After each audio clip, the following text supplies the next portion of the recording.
పులావ్కి కావాల్సిన ingredients whole garam masala నేను చూపించినట్టుగా ఇవన్నీ వేసుకోండి. Onions 1 onion and 1 tomato. So ఇక్కడ నేను పెద్ద హాఫ్ టొమాటో తీసుకున్నాను. కాజు, కొత్తిమీర, పుదీనా అండ్ మిర్చి ఇలా కట్ చేసుకోండి. సో ఇప్పుడు ప్రాసెస్లోకి వెళ్దాం. సో నేను కింద పెట్టుకున్నాను. కొంచెం నెయ్యి వేసుకుందాం. 3 స్పూన్స్ నెయ్యి అండ్ కొంచెం ఆయిల్. సో ఆయిల్ హీట్ అయిన తర్వాత హోల్ గరం మసాలా వేసుకుందాం. అండ్ దీంతో పాటు కాజు కూడా వేసుకోవచ్చు.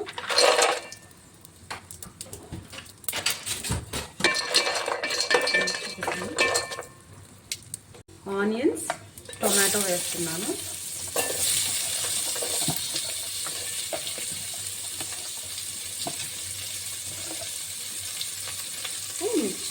మిర్చి ఇక్కడ నేను 2 తీసుకున్నాను.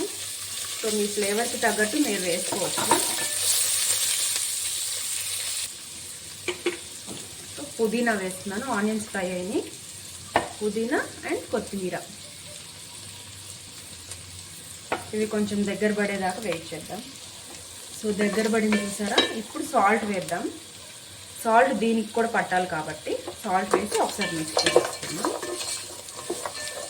పసుపు మీ ఇష్టం. సో నాకు కొంచెం వైట్గా ఉంటే ఇష్టం కాబట్టి నేను పసుపు వేయట్లేదు. అండ్ కారం బదులు మిర్చి వేస్తున్నాను.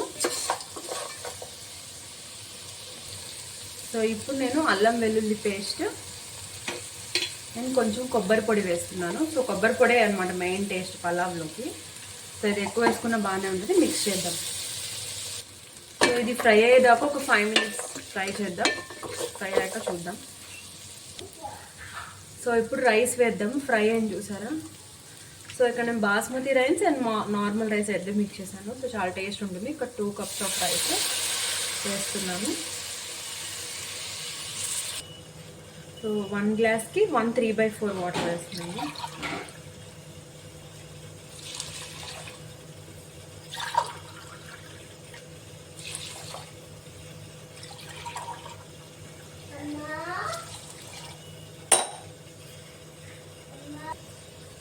వాటర్ వేసేసాను.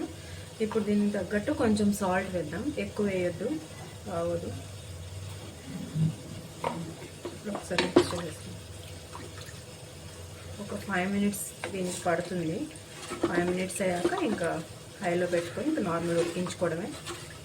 సో అది నేను రైస్ కుక్కర్. సో నేను కుక్కర్లో పెట్టి చూపిస్తాను. కుక్కర్లో పెట్టాను. రైస్ కుక్కర్ ఆన్ చేస్తాను. అయిపోయాక చూద్దాం. అయిపోయింది, చూద్దాం ఎలా ఉందో. చూసారా, ఇట్లా పొడి పొడిలాడుతూ ఉండాలన్నమాట రైస్ అనేది. సో నేను ప్లేట్లో పెట్టుకొని చూపిస్తాను ఒకసారి.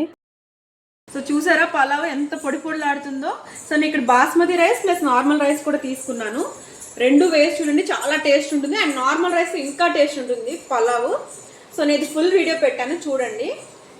అండ్ దీంతో combination chicken curry, aloo curry లేదా ఎగ్ మసాలా కర్రీ, ఏదైనా మసాలా కర్రీస్ చాలా బాగుంటుంది. అండ్ నేను చికెన్ కర్రీ కూడా నేను వితౌట్ మసాలా ఇది కూడా పెట్టాను, చూడండి. నాకు ఎలా ఉందో కామెంట్ చేయండి. Bye bye.